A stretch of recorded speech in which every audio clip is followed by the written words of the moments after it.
പണ്ട് കാലങ്ങൾ മുതലേ ആളുകൾ കൃഷിയിടങ്ങൾക്കൊപ്പം തന്നെ വളർത്തുമൃഗങ്ങളെയും പരിപാലിച്ചു. ഇന്ന് അതിൻ്റെ ഒരു തലങ്ങളൊക്കെ മാറി ഏറെ ലാഭം നേടിത്തരുന്ന ഒരു മേഖലയായിട്ട് മാറി. ഒരുപാട് കർഷകർ ഈ മേഖലയിലേക്ക് കടന്നു വന്നിട്ടുണ്ട്. നമുക്ക് ഇന്ന് നമ്മൾ ശരിക്കും മനസ്സിലാക്കി കഴിഞ്ഞാൽ ചിലവ് കുറഞ്ഞ രീതിയിൽ വളരെയേറെ വരുമാനം ഉണ്ടാക്കി തരുന്ന ഒന്നാണ് ഈ പെറ്റ്സിനെ പരിപാലിക്കുക എന്നുള്ളത്. അപ്പോൾ അങ്ങനെയുള്ള ഒരു കർഷകനെയാണ് നമ്മൾ ഈ ആഴ്ച പരിചയപ്പെടുന്നത്. അപ്പം അദ്ദേഹം ഒരുപാട് കാര്യങ്ങൾ, ഈ ഒരു മേഖലയെ പറ്റിയിട്ടുള്ള ഒരുപാട് കാര്യങ്ങൾ നിങ്ങളുമായിട്ട് ഷെയർ ചെയ്യും. അപ്പോൾ നല്ലൊരു കർഷകൻ കൂടിയാണ് അദ്ദേഹത്തിന് ഒരുപാട് അറിവുകളുണ്ട്, അതൊക്കെ നമ്മളുമായിട്ട് പങ്കുവച്ചിട്ടുണ്ട്. അപ്പോൾ എല്ലാവർക്കും മകരക്കൊയ്ത്തിൻ്റെയും മനോഹരമായ എപ്പിസോഡിലേക്ക് ഹൃദയം നിറഞ്ഞ സ്വാഗതം.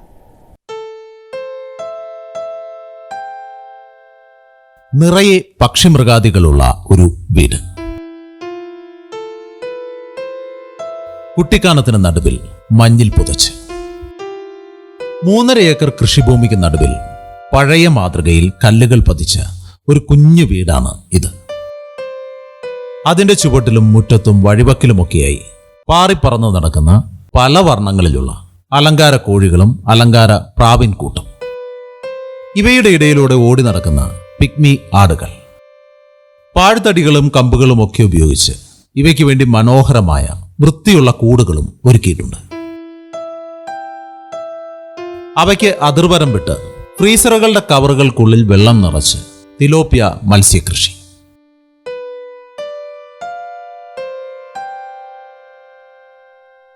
ഒപ്പം കുഞ്ഞു കുഞ്ഞു ബൗളുകളിലും ടാങ്കുകളിലുമൊക്കെയായി പലതരത്തിലുള്ള ഗപ്പി മത്സ്യങ്ങളും അലങ്കാര മത്സ്യങ്ങളും.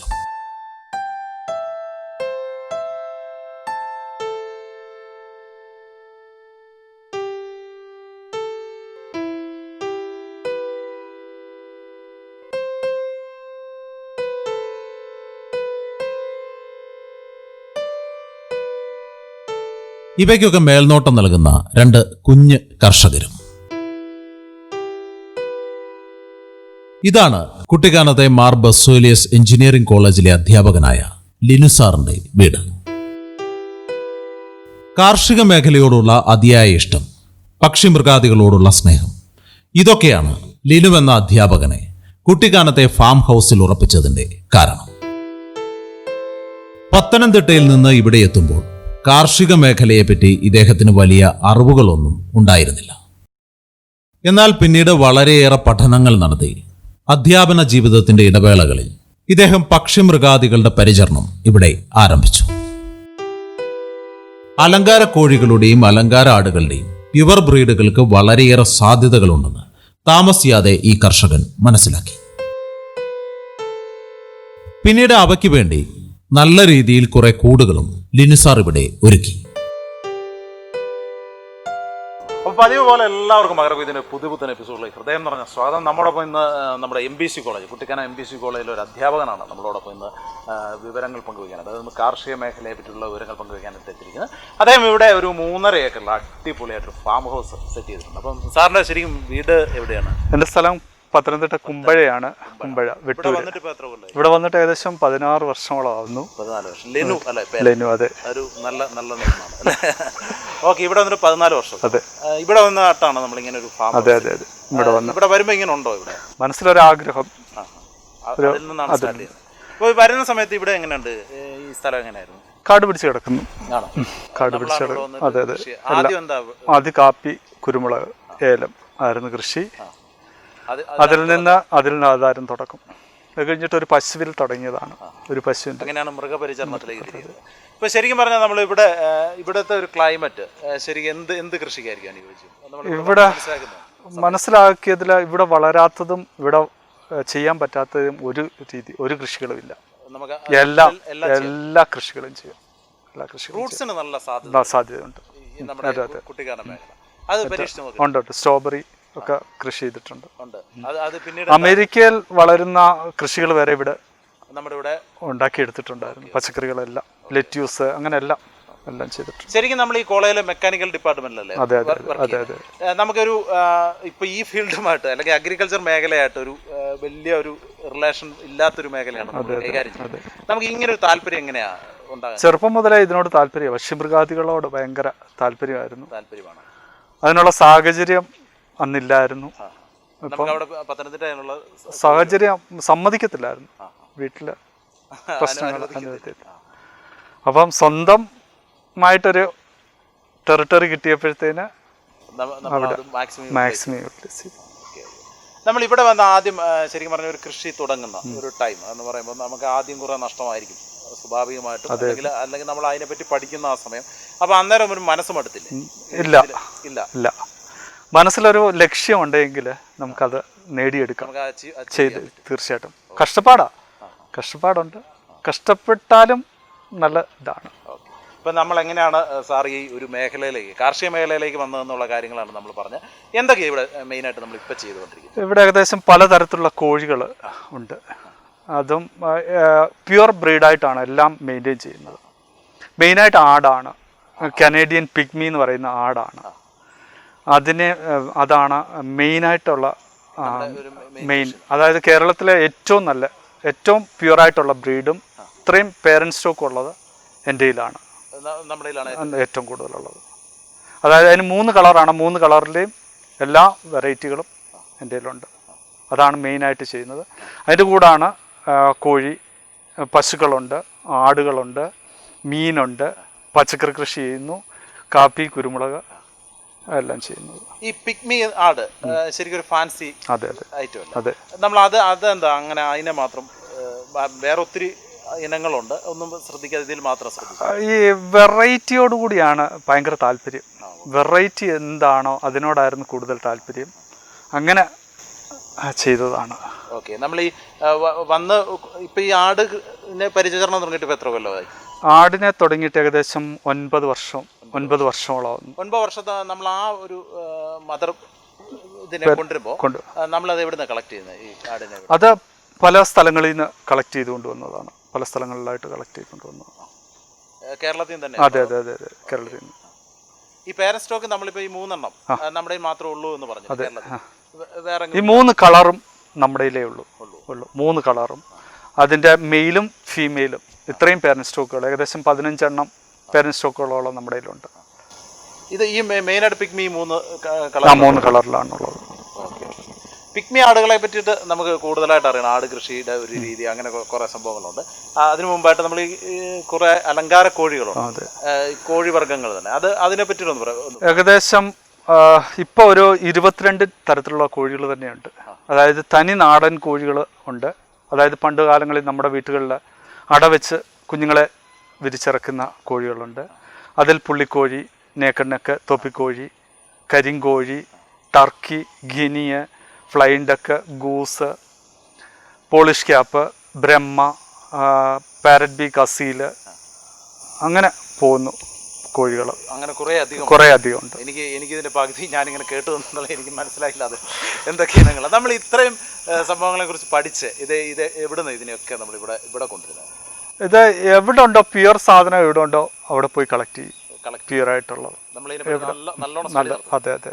എന്ത് ചെയ്താലും അതിന് പുറകിലൊരു സ്റ്റഡി നടത്തിയിട്ടേ ചെയ്യാറുള്ളൂ. അതുകൊണ്ട് കൂടുതൽ അബദ്ധങ്ങൾ പറ്റുന്നില്ല. നമ്മൾ ഈ ഒരു ഫാൻസി കോഴികളെ നല്ല സ്കോപ്പുള്ള ഒരു മേഖലയാണ് ഫാൻസി കോഴി. പ്യുവർ ബ്രീഡും വിശ്വസ്തയോടുകൂടി ചെയ്യാമെങ്കിൽ നല്ല സ്കോപ്പാണ്. പത്തായത്തിൽ നല്ല നെല്ലുണ്ടെങ്കിൽ കൊല്ലത്തുനിന്നും എലിയെത്തും. അപ്പോൾ ആ ഒരു മേഖല അത് ആരും കളിപ്പിക്കാതിരിക്കുക. നമ്മളെ സമീപിക്കുന്നത് ഇതുകൊണ്ട് എന്തെങ്കിലും ജീവിതമാർഗം ഉണ്ടാക്കാമെന്നും പറഞ്ഞ് എത്തുന്ന ആൾക്കാരാണ്. അവരെ നമ്മൾ വഞ്ചിക്കരുത്, ചെയ്യരുത്. അത് അവർക്ക് ഒരു ഗുണപരം മറ്റുള്ളവർക്ക് പ്രയോജനപ്പെടുക. നമുക്ക് നഷ്ടം വരുന്നില്ല, അവർക്ക് നഷ്ടം വരാൻ പാടില്ല. ആ രീതിയിലായിരിക്കണം ചെയ്യുന്നത്. അപ്പോൾ നമ്മൾ ഈ ഇപ്പോൾ കുറേ ഫാൻസി കോഴികളുടെ പേര് പറഞ്ഞില്ലേ, ഇതിങ്ങനെ കളക്ട് ചെയ്ത് ഇവിടെ കൊണ്ടുവന്നിട്ട് നമ്മൾ ഇതിൻ്റെ ഒരു എഗ്ഗ് ഇവിടെ നിന്ന് തന്നെ നമ്മൾ വിരിയിച്ച് കൊടുക്കണം. ഇവിടെ തന്നെ എൻ്റെ കയ്യിൽ ചെറിയ ഒരു ഇൻക്യുബേറ്റർ ഉണ്ട്. അതുപോലെ തന്നെ നമ്മുടെ നാച്ചുറലായിട്ട് കോഴികളെ തന്നെ അടവെച്ചാണ് കൂടുതലും കുഞ്ഞുങ്ങളെ എടുക്കുന്നത്. ഓക്കെ. ഞാനിപ്പോൾ എൻ്റെ ഒരു സംശയത്തിന് പുറത്ത് വയ്ക്കാം. നമ്മളിപ്പോൾ കുറേ അധികം കോഴികളുണ്ട്, ഇവരെല്ലാം ഒരുമിച്ചാണ് നടക്കുന്നത്. ഇതിൻ്റെ ഈ മെയിലും ഫീമെയിലും ഒരുമിച്ചായിരിക്കും നടക്കുക. അപ്പോൾ സ്വാഭാവികമായിട്ടും ഒരു ക്രോസ് ആയിട്ടുള്ള ഇവിടെ ചെയ്തിരിക്കുന്നത് തനി നാടൻ കോഴികളെ മാത്രമേ ഒരുമിച്ച് വിട്ടിട്ടുള്ളൂ. ബാക്കിയെല്ലാം സെപ്പറേറ്റ് കൂടുകൾ അല്ലെങ്കിൽ ഈ ഒരു പറഞ്ഞ സംഭവിക്കാം അല്ലേ, ക്രോസ് ബ്രീഡ് ആയി പോകും. അപ്പൊ നമുക്ക് ഒറിജിനൽ ആയ ഒരു സംഭവം കിട്ടത്തില്ല. അപ്പൊ നമ്മൾ ഇതെല്ലാം അങ്ങനെ ഇൻ കേസ് നമുക്ക് ഇതിനെ എല്ലാം ഒന്ന് ഏതായാലും മാസത്തിൽ ഒരു പ്രാവശ്യം വരെ എല്ലാം പുറത്തു വിടും. ഈ ആഴ്ച ബ്രഹ്മയെ പുറത്തു വിടുവാണെങ്കിൽ അതിൻ്റെ മെയിലിനെ വിടത്തില്ല, ഫീമെയിലുകളെ വിടും. അടുത്ത ആഴ്ച ഫീമെയിലുകളെ എല്ലാം പുറത്തു വിടും, മെയിലുകളെല്ലാം അകത്തായിരിക്കും. ശ്രദ്ധിച്ചാണ് ചെയ്യുന്നത്, ഇല്ലെങ്കിൽ ക്രോസ് ബ്രീഡ് ആയി പോകും. അതുപോലെ ഇതിന്റെ എഗ്ഗ് ഇപ്പൊ സ്വാഭാവികമായിട്ടും ഒന്ന് മാറിപ്പോയി എന്ന് വെച്ച് നമുക്ക് മനസ്സിലാവും. ഏകദേശം കണ്ടാൽ തിരിച്ചറിയാം. എല്ലാത്തിനും വ്യത്യാസമുണ്ട്, മുട്ടയിൽ വ്യത്യാസമുണ്ട്. തനി നാടൻ കോഴികളുടെ മുട്ട മാത്രമേ വ്യത്യാസം ഇല്ലാതുള്ളൂ. ബാക്കിയെല്ലാം നമുക്ക് തിരിച്ചറിയാൻ പറ്റും. എല്ലാം ഷേപ്പിൽ അറിയാം, തിരിച്ചറിയാം. നമ്മളിപ്പോ ബ്രഹ്മ അല്ലെ, ബ്രഹ്മയെ കുറിച്ച് ഞാനിപ്പോ നടന്നപ്പോ സാറിനോട് പറഞ്ഞു, ബ്രഹ്മ ഏത് കൺട്രിയാണ്? അത് പുറം രാജ്യങ്ങളിൽ നിന്ന് ഇമ്പോർട്ട് ചെയ്ത ബ്രഹ്മയാണ്. അത് ശരിക്കും അത് നല്ല വലിപ്പം വെക്കുന്ന കോഴികളാണ്. ഫാൻസിയാണ്, ഇതെല്ലാം ഫാൻസിയാണ്, മോഹവിലയാണ് ഉള്ളത്. നമ്മൾ ആ ഒരു സംഭവം നമ്മുടെ ഇതിനെല്ലാം ഈ ക്ലൈമറ്റില് പറ്റും, എല്ലാം പറ്റും. ഏത് ക്ലൈമറ്റ്, ഏത് ജീവികളെയും അതിനെ നാച്ചുറലായിട്ട് വളർത്തുവാണെങ്കിൽ ഒരു കുഴപ്പവും വരത്തില്ല. നല്ല ആഹാരം കൊടുക്കുക, നല്ല പാർപ്പിടം കൊടുക്കുക, ഹൈജീനിക് ആവുക, ഇത് മാത്രം മതി, ഒരു പ്രശ്നവും ഉണ്ടാകത്തില്ല. ഏത് ക്ലൈമറ്റിലും നമ്മളും അത് തന്നെ. നല്ല ആഹാരം കഴിക്കുക. നല്ല ആഹാരം എന്ന് പറയുന്നത് ബർഗർ, ചീസ് ഒന്നും അല്ല. നല്ല ആഹാരം, നമ്മുടെ പ്രകൃതിയിൽ നിന്നുള്ള ആഹാരം ഉണ്ടാക്കി കഴിക്കാൻ ശ്രമിക്കുക. ഒരു പരിധി വരെ നമ്മളെ അസുഖങ്ങളെ ഒഴിവാക്കി കിട്ടും, ഹെൽത്തി ആയിരിക്കും. നമുക്ക് ഈ പിന്നെ അലങ്കാര കോഴികളുടെ തന്നെ, നമ്മളിപ്പോൾ അലങ്കാര കോഴികളെ കുറിച്ചാണ് കൂടുതലായിട്ട് ചോദിക്കുന്നത്. അപ്പോൾ ഈ അലങ്കാര കോഴികളുടെ തന്നെ ഈ പല ഇതുണ്ടെന്ന് പറഞ്ഞില്ല, പല നമ്മുടെ ഈ കേരളത്തിൽ തന്നെ ഇത് അവൈലബിൾ ആണ്. ഇഷ്ടംപോലെ ഉണ്ട്, ഇഷ്ടംപോലെ ബ്രീഡേഴ്സ് ഉണ്ട് കേരളത്തിൽ. നല്ല രീതിയിൽ ചെയ്യുന്നവരുണ്ട്, മോശം രീതിയിൽ ചെയ്യുന്നവരുമുണ്ട്. നമുക്ക് ഇതുങ്ങൾക്ക് ഉണ്ടാക്കുന്ന ഒരു വാസസ്ഥലം ഈ കോഴികൾക്കുണ്ടാകും, എല്ലാം ഒരുപോലെ തന്നെ ഉണ്ടാക്കിയാൽ മതി? അത് സെപ്പറേറ്റ് ഇവർക്ക് ഒരു സെപ്പറേറ്റ് ചെയ്യുവാണെങ്കിൽ ഈ ക്രോസ് ബ്രീഡിങ് ഒഴിവാക്കി കിട്ടും.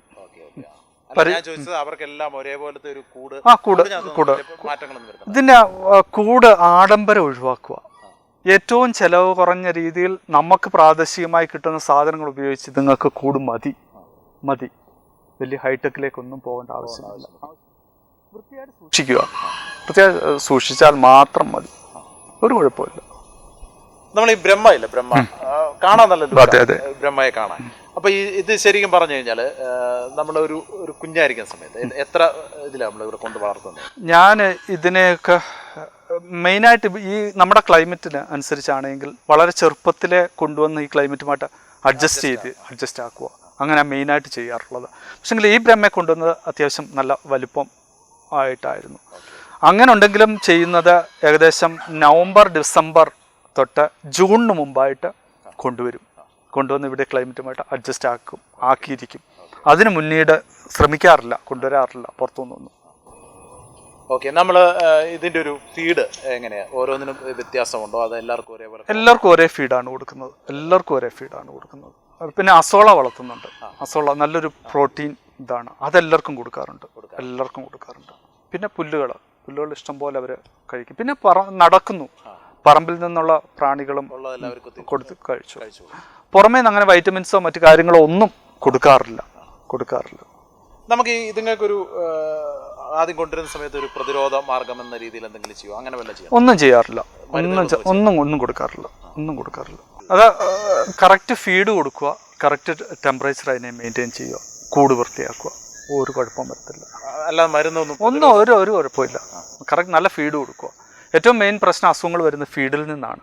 ചെറിയ പൂപ്പലൊക്കെ സംഭവിക്കുന്നതാണ്. പൂപ്പൽ പിടിച്ചു കഴിഞ്ഞാൽ അത് കൊടുക്കും, നമ്മൾ ശ്രദ്ധിക്കത്തില്ല. അതിൽ നിന്നാണ് കൂടുതലായിട്ടും വരുന്നത്. ഈ ഫീഡ് എന്ന് പറയുമ്പോൾ നമ്മൾ എന്താ ശരിക്കും നമ്മൾ ഈ റെഡിമെയ്ഡ് വരുന്നത് മേടിച്ച് കൊടുക്കണോ? റെഡിമെയ്ഡും കൊടുക്കുന്നുണ്ട്. മറ്റേ ചോളം, മണിച്ചോളം, അങ്ങനത്തെ ചോളങ്ങളെല്ലാം. നിലവിൽ ഞാൻ കമ്പത്ത് പോകുമായിരുന്നു, മാർക്കറ്റിൽ പോയി സാധനങ്ങൾ കളക്ട് ചെയ്യുമായിരുന്നു. ഇപ്പം നടക്കത്തില്ല, പക്ഷെ ഇപ്പോഴും ഇത് സാധനങ്ങൾ എത്തുന്നുണ്ട്. മറ്റേ വണ്ടികളിൽ ഇപ്പം എത്തിക്കുന്നുണ്ട്, അങ്ങനെയും കൊടുക്കുന്നുണ്ട്. ഫീഡ് കറക്റ്റ് ആക്കിയാൽ മതി. അസുഖങ്ങൾ വന്നൊരു കോഴി ചത്തുപോകുന്നതിന് നല്ലൊരു ഫീഡ് കൊടുക്കുന്നതാണ് നമുക്ക് എപ്പോഴും ലാഭം. ശരിക്കും ഒരു ഇതുങ്ങളുടെ ഒരു ടൈം എത്ര സമയം വരെ നമുക്ക് കൂടുതൽ നിർത്താം? നമ്മുടെ ഒരു ബിസിനസ് നമ്മൾ വളർത്തുന്നത് അനുസരിച്ചിരിക്കും. നല്ല ഫീഡ് കൊടുത്ത് നല്ല ആരോഗ്യത്തോട്ടിരിക്കുന്നതാണെങ്കിൽ കണ്ടിന്യൂസ് നമുക്ക് അതിനെ വളർത്താം. ഈ ഒരു മുട്ടയിടയിൽ കണ്ടിന്യൂസ് ഉണ്ട്. ഏകദേശം നാടൻ കോഴിയാണെങ്കിൽ നമുക്കിവിടെ ഇപ്പം 12-13 വയസ്സ് വരെ ഉള്ളവർ നമ്മുടെ വീട്ടിലുണ്ട്. നാടൻ കോഴി അതാണ് നമ്മൾ ചിന്തിക്കേണ്ടത്. നമ്മളിപ്പോൾ BV380 എന്നും പറഞ്ഞൊരു കോഴി പുതിയതായിട്ട് ഇറങ്ങിയിട്ടുണ്ട് അല്ലേ? അത് 1.5 വർഷം ആകുമ്പോഴത്തേക്കും മുട്ട ഇട്ട് തീരും. ഗിരിരാജൻ എന്ന് പറയുന്നത് ഗിരിരാജന് ഈ ഹൈബ്രിഡുകൾ സാധനങ്ങളെല്ലാം. അതേസമയം നമ്മൾ പഴയ കാലത്തെ ഇതൊക്കെ അങ്ങ് വിട്ടുപോയി. ഒരു നാടൻ കോഴിയാണെങ്കിൽ നമുക്ക് 12, 13, 15 വർഷം വരെ കണ്ടിന്യൂസ് മുട്ട കിട്ടും. 15 വർഷം വരെ കണ്ടിന്യൂസ് മുട്ട കിട്ടും. മുട്ട കിട്ടുന്നതെന്ന് പറഞ്ഞാൽ ഒരു ബാച്ച് ഒരു 15 മുട്ട അല്ലെങ്കിൽ 20 മുട്ട. അത് കഴിയുമ്പോൾ അവർ വെയിറ്റ് ചെയ്യും, 2 മാസം വെയിറ്റ് ചെയ്യും. ഈ 12-13 വർഷം നിൽക്കുന്ന നാടൻ കോഴി എന്ന് പറയുമ്പോൾ അവൻ അന്നേരം ഇതുപോലെ നല്ല ആരോഗ്യവാനായിരിക്കും. ഈ മുട്ടത്തീറ്റയൊക്കെ ഉണ്ട്, അതെല്ലാം കൊടുക്കാം. മറ്റുള്ള ഗിരിരാജനൊന്നും അത്ര ലൈഫില്ല. 1.5 വർഷം അതിൻ്റെ ലൈഫ്. പക്ഷെ നമുക്ക് ചിലവ് കൂടുതൽ. നമുക്കിതിൽ ലാഭം ഉണ്ടാകും, ചിലവ് എങ്ങനെ കുറയ്ക്കാം. ഈ പ്യുവർ നാടൻ കോഴി എന്ന് പറയുന്നത് ശരിക്കും നമ്മളിവിടെ ഇപ്പം വളരെ റെയറാണ്. ഇപ്പോൾ ഉണ്ട്, ഇപ്പോൾ അത്യാവശ്യം എല്ലായിടത്തും ആയിട്ടുണ്ട് തന്നെ നാടൻ കോഴികൾ. അതിന്റെ പ്രത്യേകത അടയിരുന്ന് കുഞ്ഞുങ്ങളെ വിരിച്ച് അത് പ്രജനനം നടത്തിക്കൊണ്ടേയിരിക്കും. ചെലവ് കുറവാണ്. മുട്ട ആവശ്യത്തിന്. തിരിച്ചറിയാം. അതിന്റെ ചെവിയ് വെള്ളയായിരിക്കും, പൂവ് സ്ട്രെയിറ്റ് ആയിരിക്കും, കാല് വെള്ളയായിരിക്കും. അങ്ങനെ നമുക്ക് കാണുമ്പോൾ അറിയാം. ഏറ്റവും കൂടിയ 1.5 കിലോ ആകുള്ളൂ. അതിൽ കൂടുതൽ അതിന്റെ നാടൻ കോഴികൾ എത്തത്തില്ല. 1-1.5 കിലോ, അതിൽ കൂടുതൽ പുകത്തേ ഇല്ല നാടൻ കോഴികൾ. വെയിറ്റ് ടേസ്റ്റിൽ മുന്നേ നിൽക്കുന്നു. ഇറച്ചി വളരെ കുറവാണ്, ഗുണം കൂടുതലാണ്. അപ്പൊ ഈ 12 വർഷം എന്നൊക്കെ പറയുന്നത് ഇറച്ചി ഭയങ്കര ഹാർഡായിട്ട് വരും. പിന്നെ കഴിക്കാൻ കൊള്ളാം, കഴിക്കുകയൊക്കെ ചെയ്യാം. പല ഇനങ്ങളിൽപ്പെട്ട വില കൂടിയതും ഇടത്തരവുമൊക്കെയായ അനേകം അലങ്കാര കോഴികൾ ഇപ്പോഴീ കർഷകന്റെ ശേഖരത്തിലുണ്ട്. അവയെല്ലാം പ്രത്യേകം കൂടുകളിലാണ് പരിപാലിക്കുന്നത്. ഇവയിൽ നിന്ന് ഗുണനിലവാരം കൂടിയ അതേ ഇനങ്ങളിൽപ്പെട്ട കുഞ്ഞുങ്ങളെ മുട്ട വിരിയിച്ച് പുറത്തെത്തിക്കുകയും ചെയ്യുന്നു. അതിനാൽ ഓരോ അലങ്കാര കോഴികളുടെയും യഥാർത്ഥ ഇനം ലഭ്യമാവുമെന്നും ഈ കർഷകൻ ഉറപ്പു നൽകുന്നു. അലങ്കാര കോഴികൾക്കൊപ്പം പിഗ്മി ആടുകളുടെ വലിയൊരു കളക്ഷനും ലിൻസാറിന് സ്വന്തമായുണ്ട്. പിഗ്മി ആടുകളുടെ പേരന്റ് സ്റ്റോക്കിൽ ഇത്രയും ആടുകളുള്ള കർഷകർ കേരളത്തിൽ വേറെ ഇല്ല എന്നാണ് ഈ കർഷകൻ അവകാശപ്പെടുന്നത്. ലോകത്തിലെ ഏറ്റവും ചെറിയ ആടുവർഗ്ഗങ്ങളിൽപ്പെട്ട അലങ്കാര ഇനമാണ് പിഗ്മി. ഇവയെ അമേരിക്കൻ പിഗ്മി എന്നും അറിയപ്പെടുന്നു. തെക്കൻ ആഫ്രിക്കയിൽ ജന്മം കൊണ്ട കുള്ളനാടുകൾ പിഗ്മി ഇനങ്ങളാണെന്ന് കരുതപ്പെടുന്നുണ്ടെങ്കിലും ഇവയുടെ ജന്മദേശം അമേരിക്കയാണെന്നാണ് പറയപ്പെടുന്നത്. 1930-നും 1960-നും ഇടയിലാണ് പശ്ചിമാഫ്രിക്കയിലെ കുള്ളനാടുകളെ ജർമ്മനിയിലെ ഒരു മൃഗശാലയിൽ നിന്ന് അമേരിക്കയിൽ എത്തിക്കുന്നത്. എന്നാൽ പിന്നീട് ഇവയിൽ ചിലത് സ്വകാര്യ ബ്രീഡർമാരുടെ കൈകളിലെത്തി. അവയെ ക്രോസ് ബ്രീഡ് നടത്തിയതിലൂടെയാണ് ഇന്നത്തെ പിഗ്മി ആടുകളുടെ ജനനം. പിന്നീട് വർഷങ്ങൾക്ക് ശേഷമാണ് അവ ഇന്ത്യയിൽ എത്തുന്നത്. ഇന്ത്യയിലെത്തിയ ഇവ പ്രാദേശിക ആടുകളുമായി ക്രോസ് ചെയ്യപ്പെട്ടിട്ടുണ്ടെന്നും പറയപ്പെടുന്നു. അങ്ങനെ യഥാർത്ഥ ഇനങ്ങൾ നഷ്ടപ്പെട്ടുവെന്നും കരുതപ്പെടുന്നുണ്ട്. 2007 ഐക്യരാഷ്ട്രസഭയുടെ ഭക്ഷ്യ കാർഷിക ഓർഗനൈസേഷൻ വംശനാശ ഭീഷണി നേരിടുന്ന വളർത്തുമൃഗങ്ങളുടെ പട്ടികയിൽ അമേരിക്കൻ പിഗ്മിയെയും ഉൾപ്പെടുത്തിയിട്ടുണ്ട്. ഇക്കാരണങ്ങളൊക്കെ കൊണ്ട് അധികം ഫാമുകളിൽ പിഗ്മി ആടുകളെ ഇന്ന് കാണപ്പെടുന്നില്ല. എങ്കിലും ഇവയെ വീടുകളിൽ കൗതുകത്തിനായി വളർത്തുന്ന ധാരാളം കർഷകർ ഉണ്ട്. കുള്ളൻ ആടുകളാണ്, ഫാൻസി ബ്രീഡാണ്, നല്ല ഷോയാണ്, വളരെ മെയിൻ്റനൻസ് വളരെ കുറവാണ്, തീറ്റ ചെലവ് വളരെ കുറവ്, നോക്കാനും എടുക്കാനും ഒക്കെ വളരെ. ഞാനാണ് ഇതെല്ലാം കൈകാര്യം ചെയ്യുന്നത്. അപ്പം പണിക്കാരും, അപ്പം എനിക്ക് ചെയ്യാൻ പറ്റുന്ന രീതിയിൽ മെയിൻറ്റെയിൻ ചെയ്യും. ഫാൻസിയാണ്. ഇറച്ചി ഉപയോഗിക്കാം. പക്ഷേ നമുക്ക് മനസ്സ് വരത്തില്ല, അതിനെ കൊന്നു കഴിക്കാനുള്ള മനസ്സ് നമുക്ക് വരുന്നില്ല. ഫാൻസിയാണ് മെയിനായിട്ട്. പിന്നെ ഈ വീട്ടിലെ പിള്ളേരെ ഒരു പരിധി വരെ TV-യിൽ നിന്നും മൊബൈലിൽ നിന്നും ഒക്കെ നമുക്ക് അകറ്റി നിർത്താം. ഇവരെ നോക്കാം. അതെ. ആ ഒരു പരിധി വരെ നമുക്ക് ഈ എന്തെങ്കിലും ജീവജാലങ്ങൾ വീട്ടിലുണ്ടെങ്കിൽ കുറച്ചൊക്കെ ഈ പിള്ളേരുടെ മെന്റാലിറ്റി മാറ്റിയെടുക്കാൻ നമുക്ക് പറ്റുന്നുണ്ട്. നമ്മൾ ഈ ആടിന്റെ ഒരു ശരിക്കും പറഞ്ഞാൽ ഇതിനെ എങ്ങനെയാണ് നമ്മൾ തിരിച്ചറിയുന്നതിന്റെ പ്രത്യേകത എന്തൊക്കെയാണ്? അതിന്റെ പ്രത്യേകത, അതിന് നാച്ചുറലി അതിനൊരു കളറ് വൈറ്റ് ഉണ്ട്, ബ്ലാക്ക് ഉണ്ട്, പ്രിന്റ് ഉണ്ട്. അതൊക്കെ അതാത് പോർഷനിൽ മാത്രമേ ആ കളറുകൾ വരാൻ പാടുള്ളൂ, അല്ല മിക്സായിട്ട് വരാൻ പാടില്ല. ചെവി താണ് കിടക്കാൻ പാടില്ല, കൊമ്പ്, അതിൻ്റെ എല്ലാം മാർക്കിംഗ് ഉണ്ട്. അതനുസരിച്ചാണ് അത് തിരിച്ചറിയുന്നത്. ഇതേപോലെ പിഗ്മിയുടെ അതേ ഷേപ്പിൽ വേറെ ആടുകളുണ്ടോ? പിഗ്മിയുടെ അതേ ഷേപ്പിൽ ഇല്ല, ആടുകളില്ല. ആടുകൾ ഉണ്ട്, ഷേപ്പിലുണ്ട്. മറ്റേ ബാർബറി എന്നും പറഞ്ഞൊരു ആടുണ്ട്. അത് പക്ഷേ ഹൈറ്റ് കൂടുതൽ, ബോഡി ലെങ്ത് ഒക്കെ കൂടുതലാണ് ഉണ്ട്. ഈ പിഗ്മി ഒരു ശരാശരി എത്ര കിലോ വരെ വരും? ഒരു വലിയ മെയിലാണെങ്കിൽ 35-40 കിലോ വെയിറ്റ് വരും, 40 കിലോ വെയിറ്റ് വരുന്നുണ്ട്. വെയിറ്റ് വരും. ഫീമെയിൽ ആണെങ്കിൽ 25 മുതൽ 30-35 ആ റേഞ്ച് വരുന്നുണ്ട്. ഒരു നല്ല ഒരു ഹെൽത്തി ഉള്ള ആടായി അല്ലേ? അതെ അതെ അതെ. എപ്പോഴും രോഗപ്രതിരോധ കൂടുതലാണ്. അസുഖങ്ങൾ വളരെ കുറവാണ്. നല്ല ഫുഡ്, പച്ചിലകൾ കൂടുതൽ കഴിക്കും. പിന്നെ ഓടിപ്പോകത്തൊന്നുമില്ല. ഏതാ ഒരിടത്ത് പശു നിന്ന് തിന്നുന്ന പോലെ, പശുവിനെ ഒരിടത്ത് കെട്ടിയിട്ട് നിന്ന് തിന്നുന്ന പോലെ അവർ നിന്ന് തിന്നോളും. പുല്ലാണ് കൂടുതൽ ഇഷ്ടം. ഇവരെ അഴിച്ചുവിട്ട് വളർത്താം. അവർ തിന്നേച്ച് അവരുടെ കൂട്ടി വന്ന് കടന്നോളും. മറ്റു ശല്യങ്ങളൊന്നുമില്ല. പ്രശ്നക്കാരല്ല, ഉപദ്രവങ്ങളൊന്നുമില്ല, ശല്യങ്ങളൊന്നുമില്ല. കാണുമ്പോൾ ഒരു കൊമ്പൊക്കെ കാണുമ്പോൾ നമ്മൾ ഓർക്കും ഉപദ്രവിക്കും, പക്ഷെ അങ്ങനെ ഒന്നും ഇതില്ല. പച്ചിലകൾ സാർ പറഞ്ഞു, പച്ചിലകൾ ഇപ്പൊ എല്ലാ ഏത് നമ്മൾ കൊടുത്ത് ശീലിപ്പിക്കുന്ന എന്തോ അത് തിന്നോളൂ, കഴിച്ചോളൂ. അങ്ങനൊന്നും ഒരു ഫുഡ് തന്നെ കൊടുത്താൽ അതിന് വൈറ്റമിൻസിന്റെ ഡെഫിഷ്യൻസി ഉണ്ടാവും.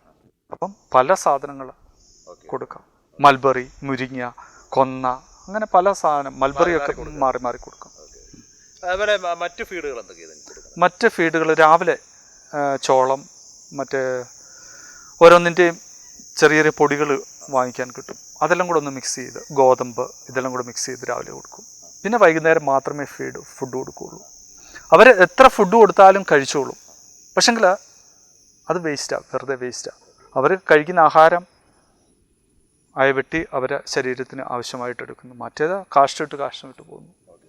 ഏകദേശം 4 മുതൽ 5 കിലോ പച്ചല ഒരു ദിവസം. ഇവർക്ക് അത്രയും വേണ്ടി വരുന്നില്ല, ഒരു നോർമൽ ആടിന് വേണം. ഒരു 1/2 കിലോ മുതൽ 1 കിലോ വരെ ഫീഡ് ഒരാടിന്. 1/2 കിലോ മുതൽ 1 കിലോ വരെ, 1/2 കിലോ ഒക്കെ മാക്സിമം, അല്ലെങ്കിൽ 700 ഗ്രാം വരെ ഫീഡ് മതി. അതിൽ കൂടുതൽ കൊടുത്താലും അവർ കഴിക്കും. പിന്നെ പച്ചവെള്ളം കുടിക്കാൻ കൊടുക്കുക. ഇതാണ് നിലവിൽ ചെയ്യുന്നത്. അങ്ങനെയാണ് ഇവരുടെ ഒരു രീതി. അതെ അതെ. ഇവർക്ക് രോഗങ്ങൾ ഉണ്ടാവില്ല എന്ന് പറഞ്ഞു, എങ്കിലും അങ്ങനെ എന്തെങ്കിലും സാധ്യത? കൂടുതൽ വരുന്ന ദഹനക്കേടുകളാണ്. ടൈം തെറ്റി ആഹാരം കൊടുക്കുമ്പോഴൊക്കെ ദഹനക്കേടുകളാണ് വരുന്നത്. അതിനൊക്കെ നമ്മൾ തന്നെ ചികിത്സ. അതെ അതെ അതെ. അങ്ങനെ ഇഞ്ചിയും സോഡാപ്പൊടിയും, ഇഞ്ചി നമ്മുടെ തനി നാടൻ ഇഞ്ചി മിക്സിയിലിട്ട് അടിച്ച് അതിൻ്റെ ചാറെടുക്കുന്ന വെള്ളം ചേർക്കാതെ, എന്നിട്ട് 1 സ്പൂൺ സോഡാപ്പൊടിയും കൂടെ ഒഴിച്ച് ഒരു 100 മില്ലി രാവിലെയും വൈകിട്ടും കൊടുത്താൽ അത് മാറിക്കിട്ടും. അതുപോലെ തന്നെ കടിഞ്ചായ, തേയില കടുപ്പം കൂട്ടി തേയില ഇട്ടിട്ട് ഒരു നാരങ്ങ വിഴിഞ്ഞ് കൊടുക്കും. അത് ശരിക്കും നിങ്ങൾ കഴിക്കുമോ? അതൊക്കെ കൊടുക്കണം. അവർ കഴിക്കത്തില്ല, നമ്മൾ നിർബന്ധിച്ച് അവരെ കുടിപ്പിക്കുന്നു. വാ തുറന്ന് വായിൽ ഒഴിച്ചു കൊടുത്ത് കുടിപ്പിക്കുന്നു. നമുക്ക് നമ്മുടെ വയറ്റിൽ അസ്വസ്ഥത ഉണ്ടാകുമ്പോൾ ചെയ്യുന്നപ്പോൾ അതേപോലെ തന്നെ കൂടുതലും അങ്ങനെയാണ് ചെയ്യുന്നത്. മറ്റു മെഡിസിൻ കൊടുക്കാറില്ല. ഒരു ആട് എത്ര വർഷം വരെ നമുക്ക് കൂടുകളിൽ നിർത്തി? നമുക്ക് പിഗ്മി എൻ്റെ ഇപ്പോൾ 8 വയസ്സ് വരെ ഉള്ളതുണ്ട്. ഇതുവരെ പ്രശ്നങ്ങളൊന്നുമില്ല. ഇവരുടെ പ്രായം കൂടുന്നതിനനുസരിച്ച് ഇവരുടെ ഹെയർ കൂടുക, ഷോ കൂടുന്നു, അങ്ങനെ കൊമ്പിൻ്റെ വലിപ്പം കൂടുന്നു. 8 വയസ്സ് ഗ്ലാമർ കൂടുന്നു. 8 വയസ്സ് വരെയുള്ള ഇപ്പോൾ ഉണ്ട്. നല്ല ഹെൽത്തി ആയിട്ട് തന്നെയുണ്ട്. ഒരു വർഷത്തിൽ എത്ര ഒരു പ്രസവം? അല്ല 2 വർഷം കൂടുമ്പോൾ 3 പ്രസവം. 3 പ്രസവം അതാണ് നോർമൽ. അതിൽ കൂടുതൽ ചെയ്യിപ്പിക്കാം, പക്ഷേ ഹെൽത്ത് പോകും, ഹെൽത്ത് ആയിരിക്കത്തില്ല. 2 വർഷത്തിൽ 3 പ്രസവം. പ്രസവത്തിൽ എത്ര കുട്ടികൾ? 4 കുട്ടി വരെ ഉണ്ടായിട്ടുണ്ട്. 2, 4, 5 ഉണ്ടായിട്ടുണ്ട്. 5 കുട്ടി വരെയൊക്കെ ഉണ്ടായിട്ടുണ്ട്. ഈ 5 കുട്ടികൾ ഉണ്ടായെങ്കിൽ ഈ 5 കുട്ടികൾക്കും ഒരേപോലെ തന്നെ അതിന് പാലുണ്ട്. പാല് കുടിക്കാനുള്ളതുണ്ട്. അതിൽ മുട്ടൻ കുട്ടികൾ ഉണ്ടെങ്കിൽ സൂക്ഷിക്കണം. അവരെ നേരത്തെ അറ്റാക്ക്. അപ്പോൾ അതിനെ ഒന്ന് ശ്രദ്ധിക്കണം. മാക്സിമം 2-3 കുട്ടികളാണ് നമുക്ക് കൈകാര്യം ചെയ്യാൻ എളുപ്പം. 2 കുട്ടിയാണ് ഏറ്റവും ബെറ്റർ. അവർ 2 നിപ്പിൾസേ ഉള്ളൂ. അവരെ ആവശ്യത്തിന് കുടിച്ചോളൂ. അല്ലെങ്കിൽ നമ്മൾ ശ്രദ്ധ മാറ്റി കൊടുക്കണം. എന്താണേലും 3 മാസം അതിന് പാല് കുടിച്ചിരിക്കണം. ഈ പാല് കുടിക്കുന്ന ഒരു ടൈം ഇവർക്ക് ഉണ്ടോ? അത് ഇവരിപ്പം എപ്പോഴും അങ്ങനെ ചെയ്യാതിരിക്കുന്നതാണ് നല്ലത്. ടൈം വെക്കുക. രാവിലെ ഉച്ചയ്ക്ക് വൈകിട്ടൊക്കെ ടൈം വെക്കുവാണെങ്കിൽ നല്ലത്. അല്ലെങ്കിൽ അമ്മയ്ക്ക് ഫുഡ് കഴിക്കാനുള്ള അവരെ എപ്പോഴും ഇൻസൾട്ട് ചെയ്തുകൊണ്ടേയിരിക്കും ഇവര്. അപ്പൊ അതുകൊണ്ട് ആ ഒരു നമ്മൾ അതൊക്കെ ശ്രദ്ധിക്കും. അതൊന്ന് മാറ്റി നിർത്തുക. അപ്പൊ ആ ഒരു 3 മാസം നമ്മൾ മസ്റ്റായിട്ട് ഇങ്ങനെയുള്ള ഇവിടെ പ്രഗ്നന്റ് ആയി ചെന പിടിച്ചാൽ ഒരു 3 മാസം ആകുമ്പോൾ തൊട്ട് പിന്നെ ഇവരെ കെട്ടത്തില്ല, അഴിച്ചുവിട്ടിരിക്കും. ആ അഴിച്ചുവിടുന്ന കാരണം നോർമൽ ഡെലിവറി ആയിരിക്കും. ഒരു പ്രശ്നം, ഒരു കോംപ്ലിക്കേഷനും ഉണ്ടാകത്തില്ല. ചിലപ്പോൾ ഞാൻ കോളേജിൽ നിന്ന് വരുമ്പോൾ മുറ്റത്ത് പ്രസവിച്ച് കുട്ടികളുമായിട്ട് നടക്കുമായിരിക്കും. അങ്ങനെ ശ്രദ്ധിക്കാറുണ്ട്. അഴിച്ച് വിട്ടേക്കും, കേട്ടോ. അങ്ങനെ മാക്സിമം ഒരു ദിവസം 2 മണിക്കൂറെങ്കിലും അവരെ അഴിച്ച് നടത്തിക്കണം. ആരോഗ്യമുണ്ട്, നോർമൽ ഡെലിവറി ആയിരിക്കും, ഒരു കോംപ്ലിക്കേഷനും വരത്തില്ല. ഇത് എല്ലാ ആടുകൾക്കും ബാധകമാണോ? എല്ലാ ആടുകൾക്കും ബാധകമാണ്. ശരിക്കും പറഞ്ഞു കഴിഞ്ഞാൽ നമ്മൾ ഒന്ന് ശ്രദ്ധിച്ചാൽ മതി. നമ്മുടെ ഈ കാട്ടിലൊക്കെ പശുക്കളുണ്ട്, എന്തെല്ലാം ജീവജാലങ്ങളുണ്ട്. എത്ര ഡോക്ടർ ചെല്ലുന്നു, എത്ര മരുന്നുകൾ കൊടുക്കുന്നു, എത്ര ഡെലിവറി എടുക്കുന്നു. ഇതിൻ്റെ ഒന്നുമല്ല, നോർമൽ നാച്ചുറലായിട്ട് അവർ വളരും. അതുപോലെ ഫുഡ് കൊടുക്കുക. ഇപ്പോൾ കാട്ടിൽ അതുങ്ങൾക്ക് എല്ലാം കഴിച്ച് നടക്കാം. അത് നമ്മൾ ഉണ്ടാക്കി കൊടുക്കാൻ ശ്രമിക്കുക. എങ്കിൽ ബെനിഫിറ്റാ, ഒരു ചിലവും വരത്തില്ല. നമ്മൾ ഈ 3 മാസം കഴിഞ്ഞിട്ടുള്ള അടുത്ത ഫീഡ് എന്തെങ്കിലും കൊടുക്കുള്ളൂ? അതോ അല്ല, 1 മാസം കഴിയുമ്പോൾ തൊട്ട് അമ്മയുടെ കൂടെ ഇവര് ഭക്ഷണം കഴിക്കാൻ തുടങ്ങും. പുല്ല് പച്ചിലുകളും എല്ലാം 15 ദിവസം 16 ദിവസമൊക്കെ ആകുമ്പോഴത്തെ പുല്ല് കടിച്ച് തിന്നാൻ തുടങ്ങും. അമ്മ അഴിച്ചു വിടുമ്പോൾ അതിൻ്റെ കൂടെ വിടും. അപ്പോൾ അമ്മ തിന്നുന്ന കാണുമ്പോൾ അവരും കഴിച്ചോളും. നമുക്കിപ്പോൾ ഈ ഒരു ക്രോസ് ബ്രീഡിങ് ഇതിന്റെ സാധ്യമായിട്ട് അല്ലെങ്കിൽ അതുകൊണ്ട് തന്നെ ഒരു ബെനിഫിറ്റ് ഉണ്ടോ? ഇല്ല, ഒരു ബെനിഫിറ്റും ഇല്ല. ഒരു രണ്ടും അല്ലാത്ത ഒരു ബ്രീഡാണ് കിട്ടുന്നത്. നമുക്കൊരു ക്വാളിറ്റി കിട്ടത്തില്ല, ക്വാളിറ്റി മെയിൻറ്റെയിൻ ചെയ്യാൻ പറ്റത്തില്ല. അതുകൊണ്ട് ഒരു കാര്യമില്ല. അതെ, നമ്മൾ വളർത്തുന്നെങ്കിൽ നമുക്ക് അതിൽ നിന്ന് ബെനിഫിറ്റും വേണം, മറ്റുള്ളവർക്ക് പ്രയോജനവും ഉണ്ടായിരിക്കണം. ക്രോസ് ബ്രീഡ് ആക്കിയിട്ട് ഒരു ഇതില്ല. ചെയ്യുന്നവരുണ്ട്, ക്രോസ് ബ്രീഡ് ചെയ്യുന്നവരുണ്ട്. ഇതിനെ തന്നെ ക്രോസ് ബ്രീഡ് ചെയ്ത് ആട്ടിൻകുട്ടികളെ ഇറക്കുന്നവരുണ്ട്. പ്രയോജനമില്ല. പറയാമെന്നേ ഉള്ളൂ. ഒരു ബ്ലഡ് ലൈനിൽ ആ ലൈൻ പക്ക പോരണം.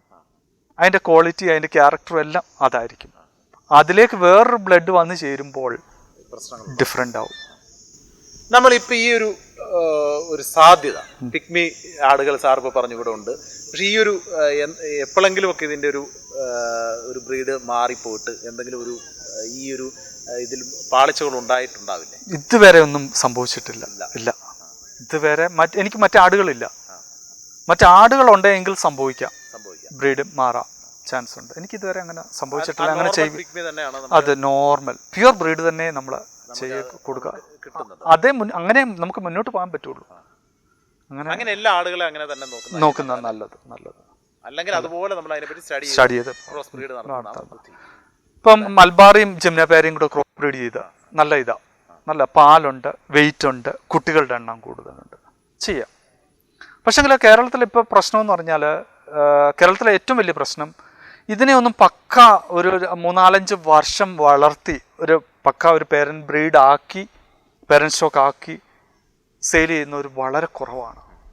എല്ലാവരും പോയി പഞ്ചാബിൽ നിന്നും രാജസ്ഥാനിൽ നിന്നും കളക്ട് ചെയ്യുന്നു, ഇവിടെ കൊണ്ടുവന്ന് 1 ആഴ്ച കൊണ്ടുവന്ന് വീട്ടിൽ നിർത്തുന്നു, സെയിൽ ചെയ്യുന്നു. അവരുടെ ഇതാണെന്നും പറഞ്ഞുകൊണ്ട് അതാ ഏറ്റവും വലിയ പല അസുഖങ്ങൾ വരുന്നു. പലയിടത്തും കിടക്കുന്ന ഇതിനെ വലിച്ചുകൊണ്ട് ഇപ്പം തന്നെ PPR, കേരളത്തിൽ കേട്ടിട്ടില്ലാത്ത ഒരു രോഗമാണ് PPR എന്ന് പറഞ്ഞുകൊണ്ട്. അതിപ്പം എല്ലായിടത്തും ഉണ്ട്, ഒരു ആടുകളിലുണ്ട്. ഒരു അസുഖം വന്നു കഴിഞ്ഞാൽ ഒരാഴ്ച കൊണ്ട് അല്ല ഒരു 2 ആഴ്ച കൊണ്ട് ഫാമുകൾ കാലിയാവും. അതിനിപ്പോൾ പിന്നെ പെട്ടെന്ന് സ്പ്രെഡ് ആവും. ഇപ്പോൾ പിന്നെ അതിന് ഇഞ്ചക്ഷൻ മരുന്നുകളൊക്കെ ആയിട്ടുണ്ട്. നമ്മൾ ഈ സാറ് പറഞ്ഞില്ലേ, ഈ നമ്മൾ എവിടെ നിന്നും കൊണ്ടിരുന്നു ഇവിടെ കൊണ്ടുവന്ന് നിർത്തുന്നു. അപ്പം ഈ ക്ലൈമറ്റ് നിങ്ങൾക്ക് ഒരു പ്രോബ്ലം ആയിരിക്കും. ഇപ്പോൾ പുറത്തുനിന്ന് ഏത് സാധനം കൊണ്ടുവന്നാലും 2 ആഴ്ച അല്ലെങ്കിൽ 1 മാസം അവരെ സെപ്പറേറ്റ് ആക്കിയിരിക്കും. ഇതിൻ്റെ അകത്തേക്ക് കൊണ്ടുവരത്തേ ഇല്ല. അവർക്ക് എന്തെങ്കിലും അസുഖം ഉണ്ടെങ്കിൽ ഇവിടെ മൊത്തം സ്പ്രെഡ് ചെയ്യും. അവരെ നമ്മൾ മെയിൻറ്റെയിൻ ചെയ്ത് അവരെ സ്റ്റഡി ചെയ്യും, എന്നിട്ടേ നമ്മൾ ഇതിൻ്റെ കൂടെ ആക്കുകയുള്ളൂ, പുറത്തുനിന്ന് ചെയ്യാറുള്ളൂ. ഇപ്പോൾ ബ്രീഡ് ചെയ്യിക്കുമായിരുന്നു ഇവിടെ, ഈ പിഗ്മിയെ നമ്മളെ ക്രോസ് ചെയ്യിക്കാൻ സമ്മതിക്കുമായിരുന്നു, ഫ്രീ ആയിരുന്നു. പക്ഷെ ഇപ്പം ചെയ്യിപ്പിക്കത്തില്ല. വേറെ ആടുകളുടെ പ്രോബ്ലം ഇവിടെയും വരും. അസുഖങ്ങളാണ് മെയിൻ പ്രശ്നം. ഇപ്പം ഞാൻ അതിനെ സമ്മതിക്കാറില്ല. ഓക്കെ, ഇപ്പം നമുക്ക് ഇവിടെ ശരിക്കും പറഞ്ഞാൽ ഇതൊരു നല്ല ശരിക്കും പറഞ്ഞാൽ നല്ല ഒരു കുടുംബത്തിന് സുഖമായിട്ട് ജീവിക്കാം, കൃഷിയിലൂടെ സുഖമായിട്ട് ജീവിക്കാം. പക്ഷെങ്കിൽ അവൻ അത് പഠിച്ചിട്ട് മാത്രമേ അതിലേക്ക് ഇറങ്ങാവൂ. പഠിക്കണം. സാങ്കേതിക വിദ്യകൾ ഇഷ്ടം പോലുണ്ട്, പുതിയ. നമുക്ക് ഇടുക്കി ജില്ലയിലെ ഏറ്റവും വലിയ പ്രശ്നം എന്ന് പറഞ്ഞാൽ ഏലകൃഷി അല്ലാതെ മറ്റൊരു കൃഷിയും ഇവിടെ പറ്റില്ല. രണ്ട് കാരണങ്ങളുണ്ട്. ഒന്ന്, ഏലകൃഷിയിൽ നിന്ന് കിട്ടുന്ന വരുമാനം അത് മറ്റൊരു കൃഷിയിലും കിട്ടുന്നില്ല. ശ്രമിച്ചിട്ടില്ല. ആര് ശ്രമിച്ചിട്ടില്ല? മറ്റൊരു കൃഷി ആരും ശ്രമിച്ചിട്ടില്ല, അതിന്റെ വിജയം കണ്ടിട്ടില്ല. പിന്നെ എങ്ങനെ നമുക്ക് പറയാൻ പറ്റും? മറ്റൊരു കൃഷിയും ചെയ്തിട്ടില്ല. ഇപ്പൊ ഇടുക്കി ജില്ലയിൽ പലയിടത്തും മീൻ കൃഷി ചെയ്യുന്നുണ്ട്, എല്ലാവരും ചെയ്യുന്നുണ്ട്. എന്തുകൊണ്ട് ചെയ്തു? അത് വിജയിച്ചു. ആരും ചെയ്യുന്നില്ല. ഏലം പക്ഷെ രണ്ടുണ്ട്. ഏലകൃഷി ചെയ്യുന്നു, എത്ര രോഗികൾ ഉണ്ടാവുന്നു, ചിന്തിച്ചിട്ടുണ്ടോ? അതെ, വരുമാനം. അതല്ല കാര്യം അതിനകത്തുണ്ട്. എന്താ വെച്ചാൽ ഈ പല ഇപ്പം ഒത്തിരി ഇന്നോവേറ്റീവായി കർഷകർ തിങ്ക് ചെയ്യുന്നുണ്ട്. ഓക്കെ, കർഷകർക്ക് അവരുടേതായ ഒരു മൂല്യം അവരുടെ വിളകൾക്ക് കിട്ടുന്നില്ല. ഏറ്റവും വലിയ പ്രശ്നം അതാ. നമ്മൾ ഉണ്ടാക്കുന്ന ഉൽപാദനത്തിന് മാന്യമായ വില കിട്ടിയാൽ ആളുകളുടെ ഈ പ്രശ്നം ഈ ചെറുപ്പക്കാർ മൊത്തം കൃഷിയിലേക്ക് പോകും. ഒരാളും PSC എഴുതി സർക്കാർ ഉദ്യോഗസ്ഥനിലേക്ക് പോകാൻ ശ്രമിക്കത്തില്ല. മെയിൻ പ്രശ്നം അതാണ്. അത് കർഷകൻ തിരിച്ചറിഞ്ഞ് അതിനെ എങ്ങനെ ചെയ്യാൻ പറ്റും അത് അന്വേഷിക്കണം. ഇത്രയുമൊക്കെ അടങ്ങുന്നതാണ് ലിനുസാറിന്റെ കൊച്ച് ഫാം ഹൗസ്. ഒരു ശരാശരി മനുഷ്യന് സന്തോഷം നൽകാൻ കഴിയുന്നതെല്ലാം ഇവിടെയുണ്ട്. മറ്റൊന്നുള്ളത്, ലിനുസാറിന്റെ അനുഭവത്തിൽ ചിലവ് കുറഞ്ഞതും വരുമാനം കൂടിയതുമായ ഒരു മേഖലയാണ് ഇത് എന്നുള്ളതാണ്. അതിനാൽ അലങ്കാര പക്ഷിമൃഗാദികളുടെ പരിചരണം എന്നത് അനന്ത സാധ്യതകളുള്ള ഒരു മേഖലയാണ്. കുട്ടിക്കാനത്തെ മാർ ബസോലിസ് എഞ്ചിനീയറിംഗ് കോളേജിലെ അധ്യാപകനായ ലിനുസാറിൻ്റെ കൃഷിയിടവും കാർഷിക രീതികളുമൊക്കെയാണ് നമ്മൾ ഈ ആഴ്ച പരിചയപ്പെട്ടത്. അപ്പോൾ എല്ലാവർക്കും ഈ എപ്പിസോഡ് വളരെയധികം ഇഷ്ടമായി എന്ന് വിശ്വസിക്കുന്നു. അടുത്ത ആഴ്ച നല്ലൊരു കർഷകനുമായി കാണുന്നവരെ it's me Jobin Mani signing off from മകരക്കൊയ്ത്ത്.